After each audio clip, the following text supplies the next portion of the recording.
ಸಂವಿಧಾನವೇ ನಮ್ಮ ಸರ್ಕಾರದ ಮಾರ್ಗದರ್ಶಿ. ಎಕ್ಸ್ ಖಾತೆಯಲ್ಲಿ ಹೀಗಂತ ಬಿಜೆಪಿಗೆ ತಿರುಗೇಟನ್ನು ಕೊಟ್ಟಿದ್ದಾರೆ ಸಚಿವ ಪ್ರಿಯಾಂಕ್ ಖರ್ಗೆ. ಸಂವಿಧಾನವೇ ನಮ್ಮ ಸರ್ಕಾರದ ಮಾರ್ಗದರ್ಶಿ, ಈ ಮಾತನ್ನು ಹೇಳಿರೋದು ಸಚಿವ ಪ್ರಿಯಾಂಕ್ ಖರ್ಗೆ. ಎಕ್ಸ್ ಖಾತೆಯಲ್ಲಿ ಬಿಜೆಪಿಗೆ ಹೀಗಂತ ತಿರುಗೇಟನ್ನು ಕೊಟ್ಟಿದ್ದಾರೆ. ರಾಜ್ಯ ಬಿಜೆಪಿಗೆ ಯಾಕೆಷ್ಟು ಚಿಂತೆ ಆಗ್ತಾ ಇದೆ? ಪ್ರಿಯಾಂಕ್ ಖರ್ಗೆ ಅವರ ಪ್ರಶ್ನೆ.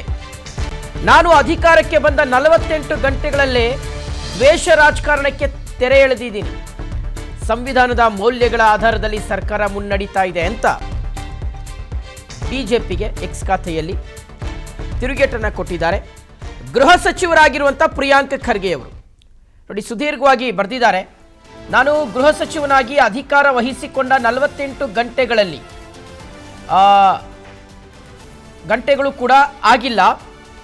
ನಿಮ್ಮ ಭಯ, ನಿಮ್ಮಲ್ಲಿನ ಆತಂಕ, ನಿಮ್ಮಲ್ಲಿನ ದುಗುಡ ಎಲ್ಲವೂ ಸಹ ವ್ಯಕ್ತವಾಗ್ತಾ ಇದೆ ಅಂತ ಬಿಜೆಪಿಗೆ ಕಾಲೆಳೆಯುವ ಪ್ರಯತ್ನವನ್ನ ಸಚಿವ ಪ್ರಿಯಾಂಕ್ ಖರ್ಗೆ ಅವರು ಮಾಡಿದ್ದಾರೆ.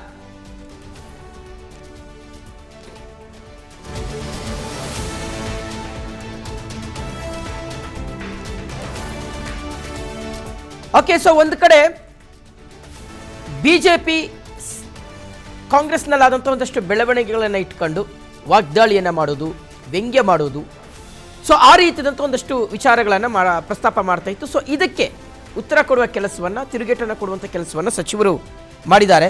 ನಾನು ಗೃಹ ಸಚಿವನಾಗಿ ಅಧಿಕಾರ ವಹಿಸಿಕೊಂಡು 48 ಗಂಟೆಗಳು ಕೂಡ ಆಗಿಲ್ಲ. ನಿಮ್ಮ ಭಯ, ನಿಮ್ಮಲ್ಲಿನ ಆತಂಕ, ನಿಮ್ಮಲ್ಲಿನ ದುಗುಡ ಎಲ್ಲವೂ ವ್ಯಕ್ತವಾಗ್ತಾ ಇದೆ ಮತ್ತು ಈಗಾಗಲೇ RSS ಅನ್ನು ಬಳಸ್ಕೊಂಡು ನನ್ನನ್ನು ನಿಂದಿಸ್ತಿದ್ದೀರಿ ಹಾಗೂ ನನಗೆ ಜೀವ ಬೆದರಿಕೆ ಹಾಕ್ತಾ ಇದ್ದೀರಿ.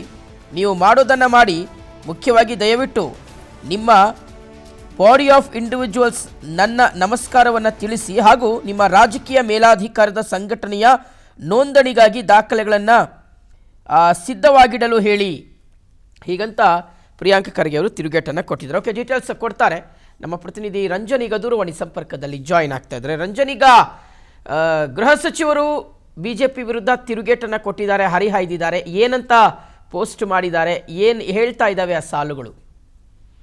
ಶಿವಶಂಕರ್, ಖಂಡಿತವಾಗ್ಲೂ ಕೂಡ ಈ ಒಂದು ಪೋಸ್ಟ್ಗಳ ವಿಚಾರಗಳನ್ನ, ಜೊತೆಗೆ ರಾಜ್ಯ ಬಿಜೆಪಿ ಇರ್ಬೋದು, ಕಾಂಗ್ರೆಸ್ ಇರ್ಬೋದು, ತನ್ನ ಅಧಿಕೃತ ಖಾತೆ ಎಕ್ಸ್ ನಲ್ಲಿ ಟ್ವೀಟ್ ನಲ್ಲಿ ಪೋಸ್ಟ್ ಮಾಡ್ತಿರುವಂತಹ ವಿಚಾರಗಳನ್ನು ಗಮನಿಸಿದಾಗ ಒಂದ್ ಕಡೆಯಿಂದಾಗಿ ಬಿಜೆಪಿ ಪ್ರತಿಪಕ್ಷ ಕಾಂಗ್ರೆಸ್ನ ಮೇಲೆ ಟೀಕೆಯನ್ನ ಮಾಡ್ತಿರುವಂತದ್ದು, ತಿವಿತಿರುವಂತದ್ದು, ತನ್ನ ಪಕ್ಷದ ಅಂದ್ರೆ ಕಾಂಗ್ರೆಸ್ ಹೈಕಮಾಂಡ್ ಮಟ್ಟದಲ್ಲಿ ಹೊಂದಾಣಿಕೆ ಇಲ್ಲ ಅನ್ನೋದು ಬಿಜೆಪಿಯ ವಾಗ್ದಾಳಿ. ಆದ್ರೆ ಈ ಕಡೆಯಿಂದ ಕಾಂಗ್ರೆಸ್ ಕೂಡ ಬಿಜೆಪಿಯ ವಿರುದ್ಧ ಮರು ವಾಗ್ದಾಳಿಯನ್ನ ಮಾಡ್ತಿರುವಂತದ್ದು.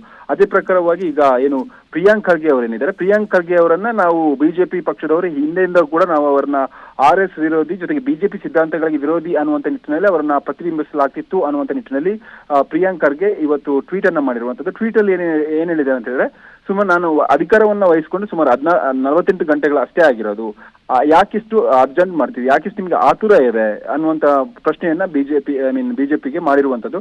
ಪ್ರಮುಖವಾಗಿ ಇಲ್ಲಿ ಒಂದ್ ಕಡೆಯಿಂದ ಬಿಜೆಪಿಯ ತತ್ವ ಸಿದ್ಧಾಂತಗಳಿರ್ಬೋದು, RSS ತತ್ವ ಸಿದ್ಧಾಂತಗಳಿರ್ಬೋದು, ಇದನ್ನ ನೇರವಾಗಿ ಒಂದು ಹಂತದಲ್ಲಿ ಬಿಜೆಪಿಗೆ ಎಚ್ಚರಿಕೆಯನ್ನ ಕೊಡ್ತಿದ್ದಾರಾ ಅನ್ನುವಂತ ಪ್ರಶ್ನೆಯನ್ನ ಕೂಡ ಬಿಜೆಪಿ ವಲಯದಲ್ಲಿ ಚರ್ಚೆ ಆಗ್ತಿರುವಂತದ್ದು. ಯಾಕಂತ ಹೇಳಿದ್ರೆ ಒಂದ್ ಕಡೆಯಿಂದಾಗಿ ಪ್ರಿಯಾಂಕ್ ಖರ್ಗೆ ಅವರು ತನ್ನ ಟ್ವೀಟ್ ನಲ್ಲಿ ಮೆನ್ಷನ್ ಮಾಡಿರುವಂತದ್ದು ಇಂಡಿವಿಜುವಲ್, ಜೊತೆಗೆ ರಾಜಕೀಯ ಸಂಘಟನೆಗಳು ಅಂತ ಮೆನ್ಷನ್ ಮಾಡಿದ್ರು, ಜೊತೆಗೆ RSS ಅನ್ನುವಂಥ ಇದನ್ನು ಕೂಡ ಮೆನ್ಷನ್ ಮಾಡಿರುವಂತದ್ದು.